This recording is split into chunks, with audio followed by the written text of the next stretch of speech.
Hello. We haven't got much to do, have we? It's sort of, we're headlong into the season now, and the little jobs we need to do are coming much shorter and shorter. So today what I thought I would do is, for my sea trial, what I realised was I didn't have any way to measure depth. And Norman actually did ask me if I had a depth sounder or a lead line. So I've got loads of these. I use them for like screen crack testing and things like that. I think they're made out of steel, so they are a little bit rusty, but not very. So what I'm going to do is, I've had some advice. When you're coastal cruising in a dinghy, you probably don't need more than 10 metres of lead line. You're only really concerned about anchoring and checking your point on the maps if you don't want to dry out, things like that. So I'm going to make this line, I'm going to try and make it 15 metres. And then what we're going to do, put some knots in it. And then at 5 metres, I'm going to try and put these bigger... I mean, we could just do a double knot. Or I could try and tie this in. We'll see how that goes. And then maybe do one at 10 as well. So we know where our 5 and 10 is. So the first thing I want to do is measure off. I'm going to measure off 15 metres. I don't even know how many metres are in this line. I've had it ages. I've never used it. So let's measure that off quickly. So we've got 1 metre there. 2, 5, 6, 13, 14, 15. So I think if we do 16, that will be enough. And then that actually, we've got quite a lot of lines still left over. So let me snip that there. Just make sure we melt those ends. Yeah, so that was a little bit hot, but there we go. Right, that'll just keep that nice and honest while we think of something to use it for.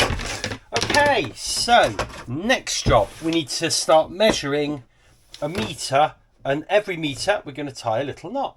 So it doesn't have to be super accurate, so we just need to make sure that knot is roughly a metre, so it gives us a good idea of the depth.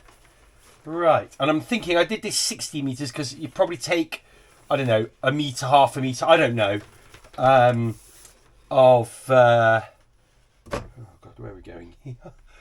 Of string, just to make these knots. There we go. So that's the first knot there. And that's where we want the knot. So as long as we tie that, and I'm just doing a standard little granny knot. There's no need to have anything else. So, and the idea of that is when you feel the lead line going through your fingers, you can you just count the knots. So, and that tells you what depth you're at. And if in doubt, you could just pull the string out with the knot and count them again. It's not a big deal. And the reason you put a bigger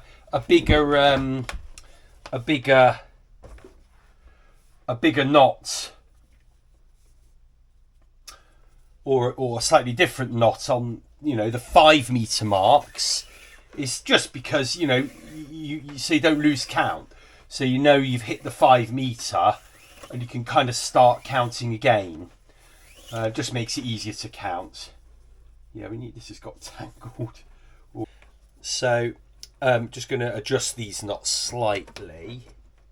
Not too much. So I think for the sea, having no depth or ways of measuring it is probably not a good idea. So there we go, thus the lead line. So either that, the other options for measuring depth are, you could put a depth gauge on your boat.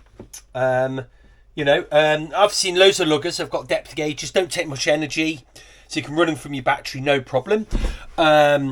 And they're not difficult to fit. I don't know if you need to drill a hole through the bottom of the hull though to fit it. They are expensive. I think going to cost you the best part of 200 quid for a good one. And then you've got your depth. The other way is to buy a handheld one. So I know you can buy these handheld fishing ones. I don't know how good they are. But hey, where's the fun in that? You know, we probably need a lead line to test the accuracy of one of those anyway. So, that'd be quite good fun to do that if we can get hold of one. I'm just counting the knocks. So we've got 1 metre, 2 metres, 3 metres, 4 metres. I'll just check that one again. So we need 5 metres. Now this time we're going to have to make sure we demark this a little bit better. So I'm just going to make a little mark. Oh, I don't lose my spot on there. There we go. We'll just pop that under there. And then I'm just going to get the end of the line. Obviously this is getting a bit easier every time because we're taking a metre off the length. We need a figure of 8 knots somewhere behind there.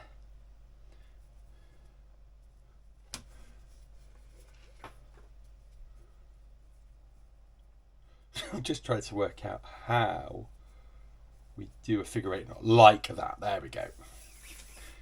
Just normally have the end of the line there to help you. So we're going to do that. So that's a little figure 8 knot, and we want that just before the mark, because ideally we want the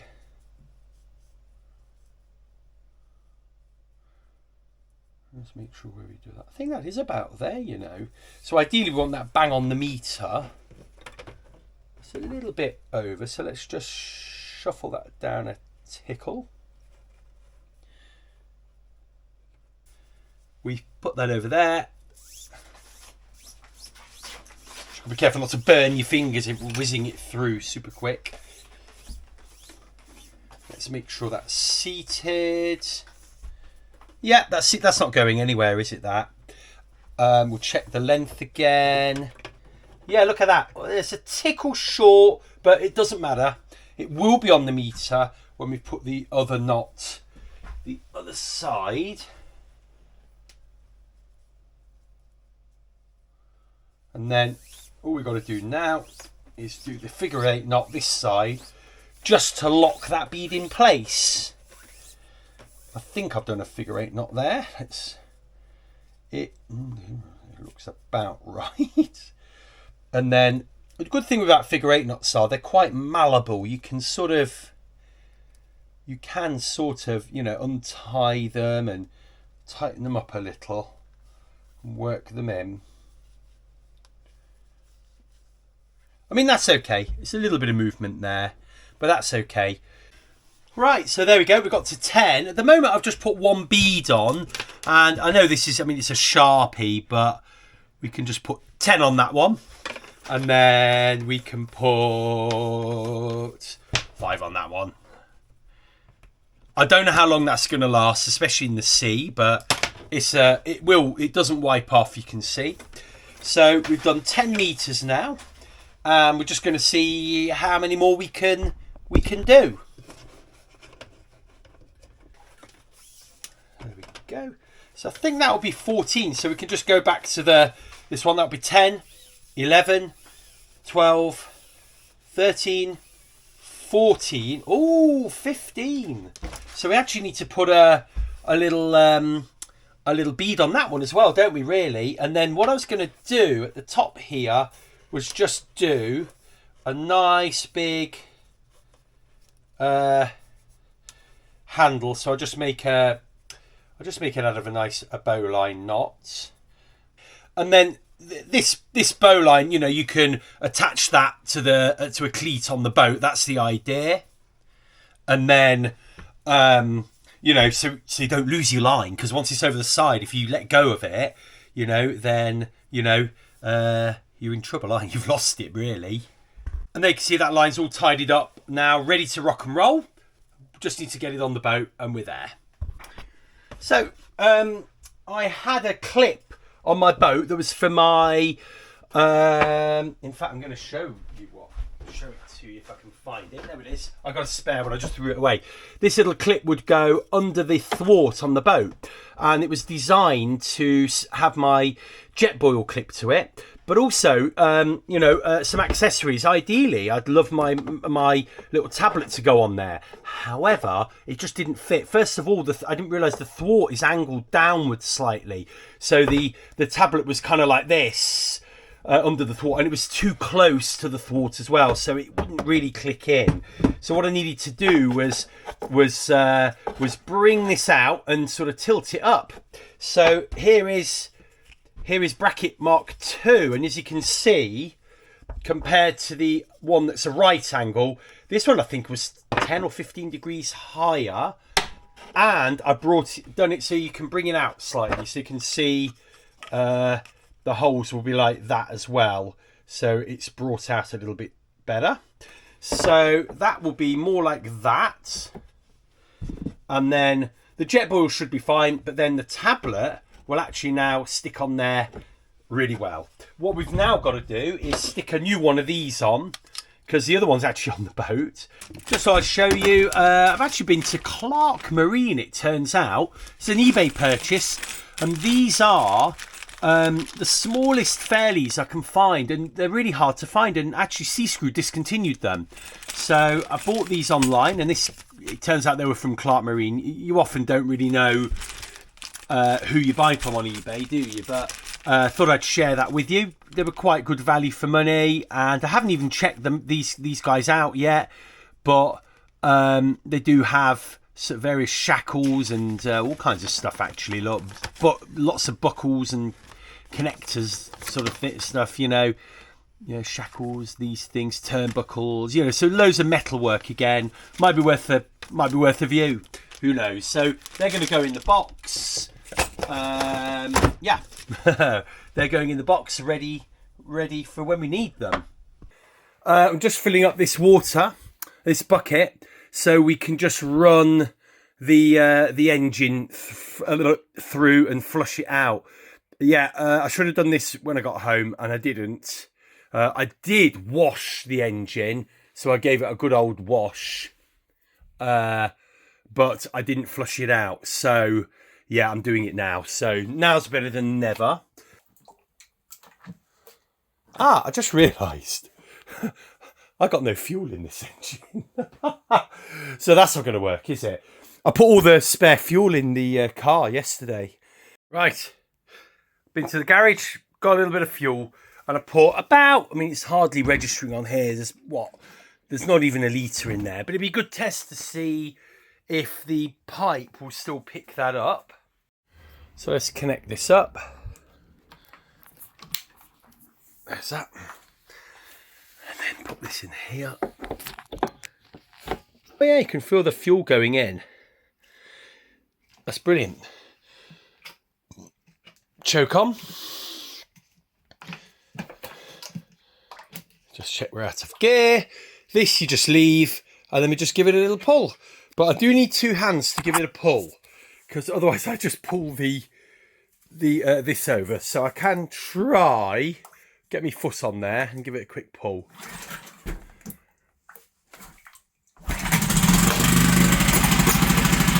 There we go. Make sure you always check that you've got that there.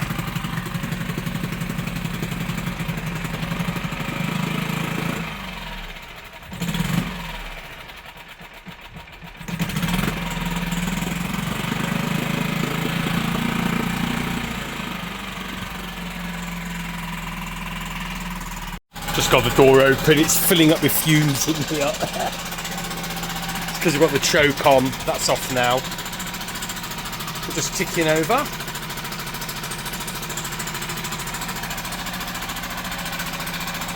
You can see it's got a really strong water stream there, which is really good. We'll just let that run for 5 minutes and they're done.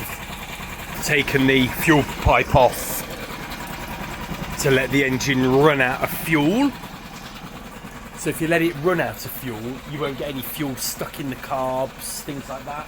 So, you know, which can go off in there as well, and also sort of cause deposits. So I'm just going to let it run now. There you go, until it starts to fail. It's amazing how long it will run for, even with no fuel in the supply.